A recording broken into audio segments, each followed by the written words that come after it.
The 15th annual Operation One Voice Honor Ride. Day one started on Monday in Lawrenceville, Georgia, at the memorial at Gwinnett Justice Administration building.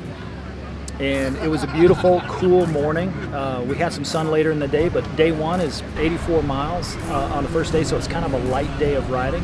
And it's a great time to just get to know the guys that are on the ride that year, to introduce yourself to them, as many of them are friends, have known each other for a long time, but there's new guys that join the ride every single year.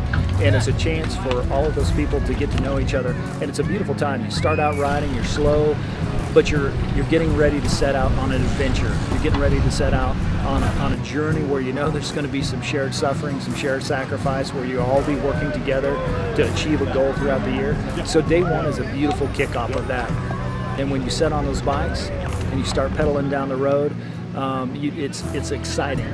We had a little bird come and fly in, and it was good to see that. Kind of brought back some good memories of being back on the team and getting our gun on. So, you know, everybody just kind of mingled together, and you have all kinds of riders, you know, all kinds of ranks, all kinds of whatever.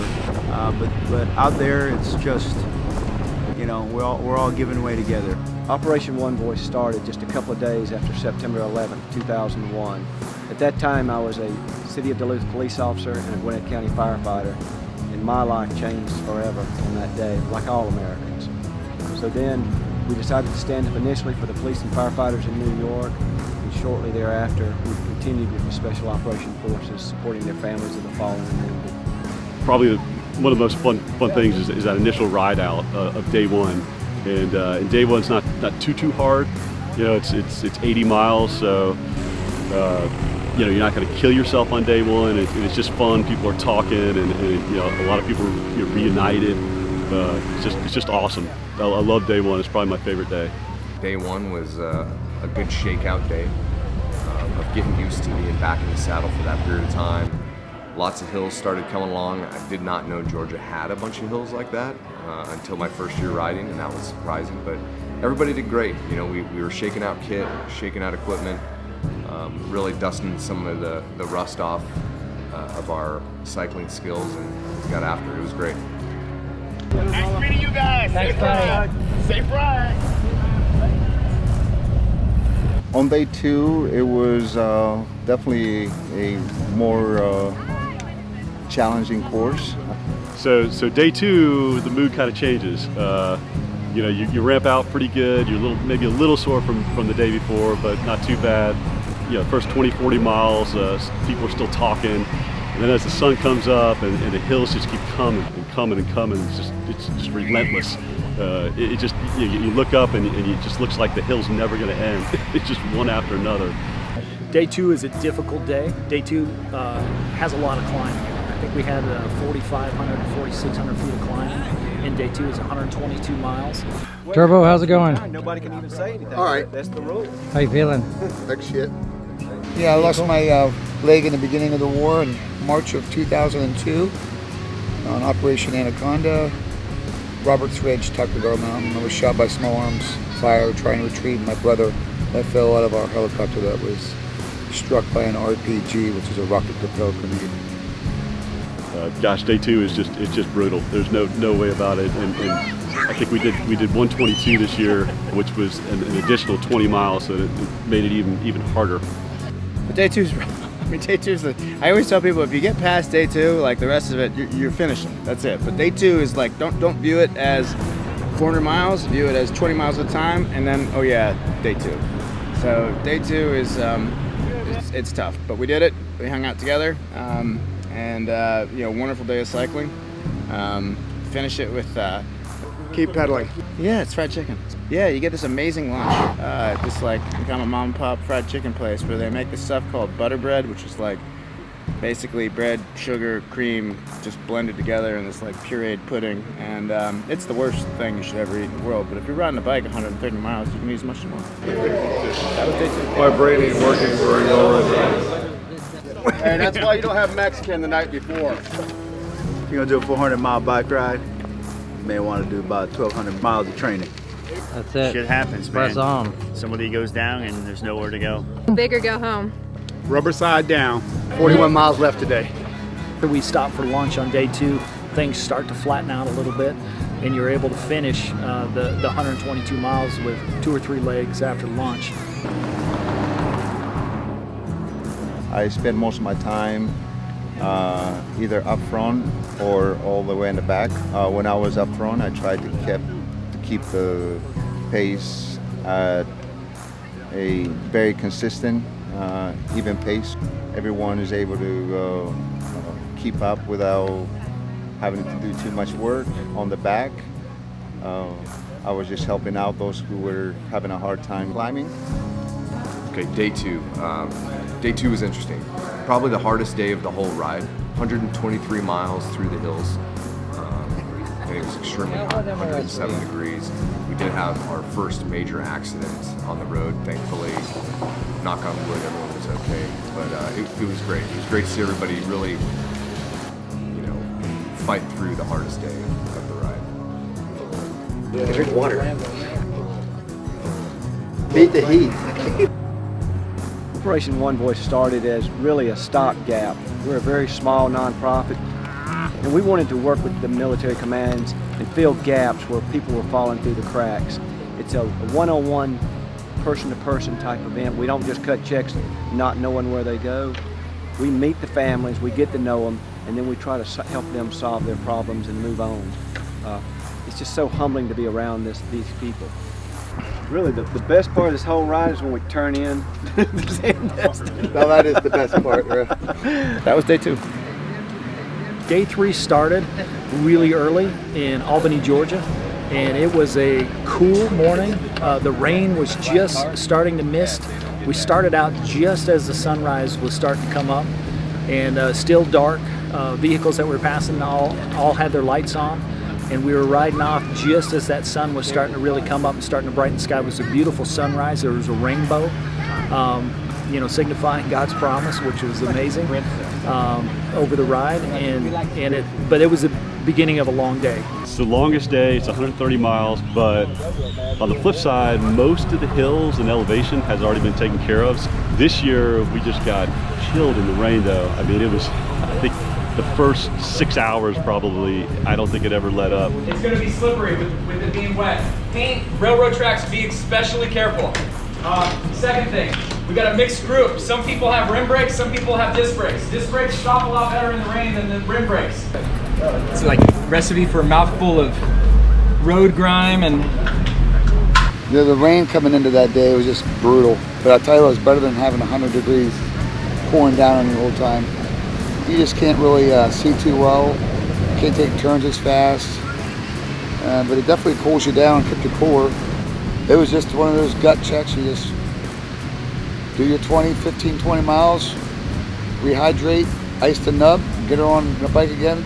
Day 3 was 129, I believe, which was for me the longest I've ever ridden in one setting, and it rained 90% of the time, which was a blessing and a curse at the same time, right? So you got to, you didn't have to worry about the heat, but you were also getting poured on, made visibility a little bit tough, and some of the traction on the road became issues. I think we had another accident on day 3, but nothing traumatic. It was raining. It was raining. It was raining. It was kind of, we weren't particularly happy. You tested your ability to stay positive. Frogman weather. It ain't fun. Oh, yeah. Wet. You're just saturated, and you got the prune hands and prune everything's you're just soaked. On day 3, as we crossed into Florida, you could see guys really take in that we were close to the end, right? There was somewhat of this feeling of success prior to. We came across the bridge from Georgia, crossed into Florida, stopped a little bit, did a quick little toast, and kept moving. Yeah, so after I was shot and amputated on March 19th, 2002, 9 months later, I went back with my team back to Afghanistan to try to face my fears. And I probably shouldn't have done it, but I did anyways because it's something I had to do. But it was worth the trip back over just to try to get a little bit of revenge for what happened. The families and these guys that had given so much to our nation to protect us, that we owe them a great debt. And it's just so humbling to be out here with these guys and spending time with them and getting to watch them during Warrior Weekend, be with their families and just relax, knowing that they're not going into harm's way this week. They'll be here with their families on the beach. Day 4, gosh, day 4 is just awesome. It's kind of laid back in the beginning. I'll help out. Trey, get up there. Let's go. All right, little lady, we're going quick, girl. No pressure, no pressure. But when we get to the bridge that goes into Destin, it's the only time in the whole ride where we split up. And basically, we just go as fast as we can. Good. Enjoy it. So you have some really, really strong, experienced riders, and they will just go flying on that bridge. It's kind of the last time you suffer. You know, you cruise along, you're pumping as hard as you can. You know, you go up the hill on the bridge. Aztec event where we kind of do like a salt the bridge deal, and it always falls apart no matter what you do. We try to keep it together, but we get up to like, we cruise at like 18 for 5 miles, and we try to sustain 25 to 28 miles an hour, and then you try to get to 30 miles an hour and sustain it, but that's damn near impossible to do on that bridge. It's just a huge bridge. Wait a minute, wait. You get going like 40 miles an hour on the downside, but it's just brutal. The fun thing about day 4 is there's this part where you feel like you're in the Tour de France, and none of us deserve it because we're not that good at riding bikes.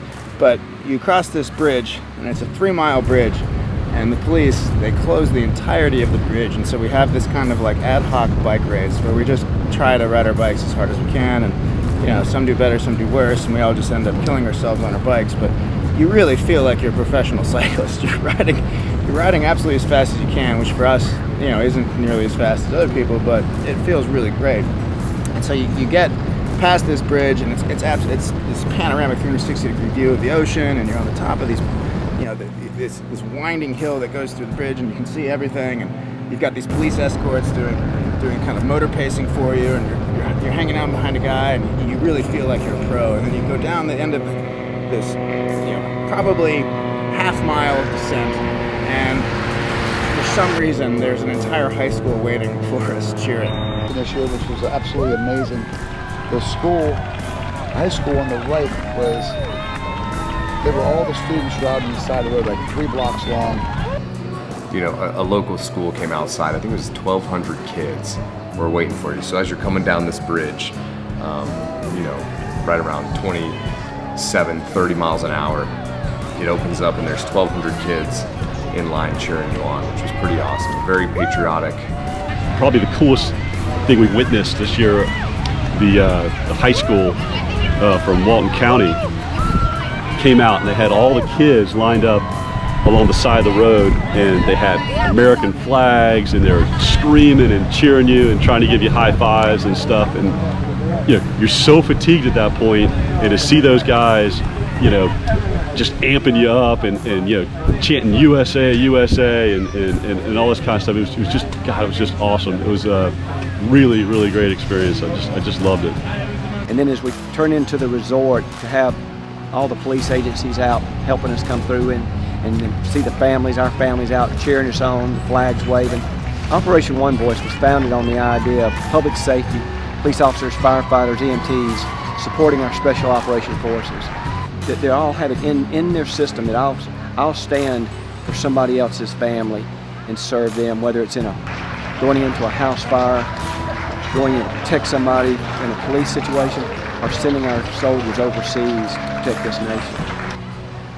This year, we honored Dagger 6 and the horse soldiers. Early on, when we initially started supporting the troops, I got to come down and run with Jackie Severson and her children. Paul Severson was a Green Beret. He was wounded initially in combat and then later killed. And she has been without her husband throughout her life. The tail end of this is what's really so unique for us, because after we've spent 383 plus miles cycling together to come into the resort, raise a toast for those that have fallen and that are no longer with us. Jackie Severson's husband was Major Paul Severson, who was one of the original horse soldiers, which is the group we honored. The one thing that my wife and I say over and over to each other, while we we give to this, and this is where our heart and our passion is, I always feel like we come back with more. It's the relationships, the families, the people that we've met and become part of our family. And maybe that sounds a little selfish, but I have received so much more than what I feel like I've given. These are some of the greatest people on earth, and it's just such a wonderful time to come out and spend, maybe once a year or a couple times a year to see them and get to spend time with them and honor them for their sacrifice.